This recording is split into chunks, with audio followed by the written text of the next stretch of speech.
right, Sean Zittel here with boxing's power couple, Mr. and Mrs. Sweethands.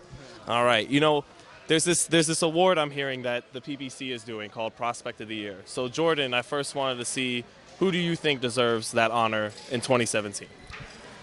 Man, when people ask me these questions, on camera, I have to remain unbiased. I don't have any involvement in that voting stuff, by the way, everyone. But of course, I think Caleb had a great year. He had some great fights. He pitched shutouts, and even though he didn't get knockouts, fans have to remember that it's not.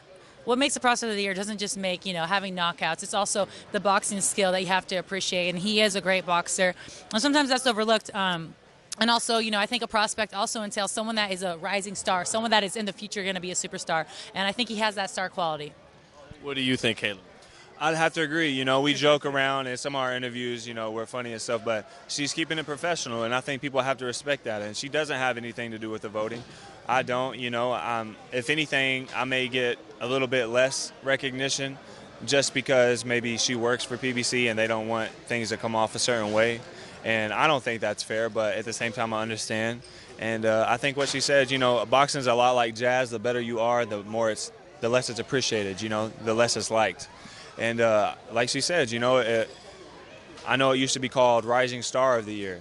And, I like to think that I have a lot going for me, and more than just what's going on inside the ring, but a lot of things outside the ring. And but as far as inside the ring, I feel like I have pitched shutouts. And the goal is to make it easy, not make it hard. And if I'm making it easy to the point where maybe it turns people off, then it turns people off. But I don't think that should count me out for Prospect of the Year. So, of course, I'd love to win, but I think there's some other good candidates in there. So either way, I'm just happy with my boxing career and where I'm headed. And that doesn't make or break somebody's career. I'm not really, super worried about that or anything. But it'd be fun and cool. And but I'm just excited for what 2018 holds for me. I got a big fight early February, mid-February, on a big card in a big city at a big venue. And so I'm just happy. I'm blessed. I got a great woman by my side handling her business, outside the ring with the reporting. She works hard. People don't see what goes on behind the scenes.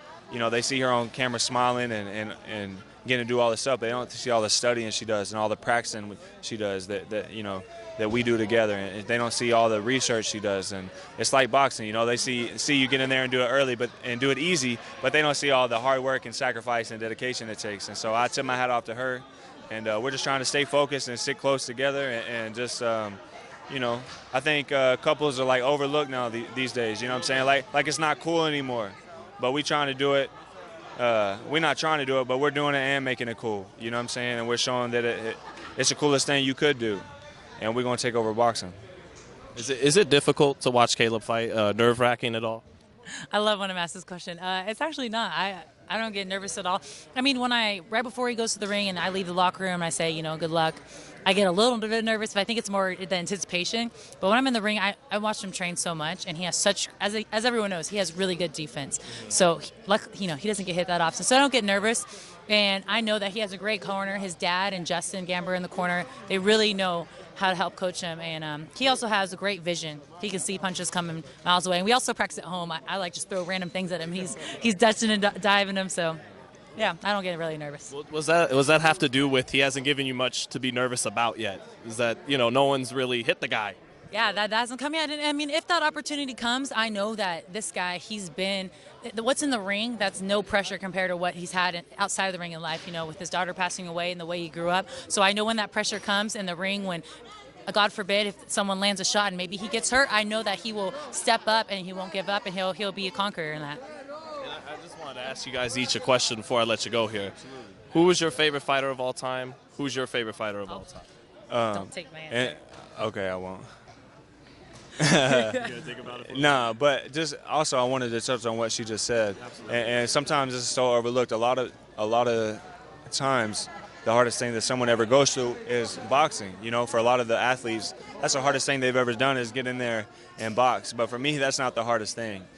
So people should be, I wish people would think twice before they ask about or question my ability to deal with adversity. And yeah, they haven't seen it personally, but they know my story and they know what I've been through.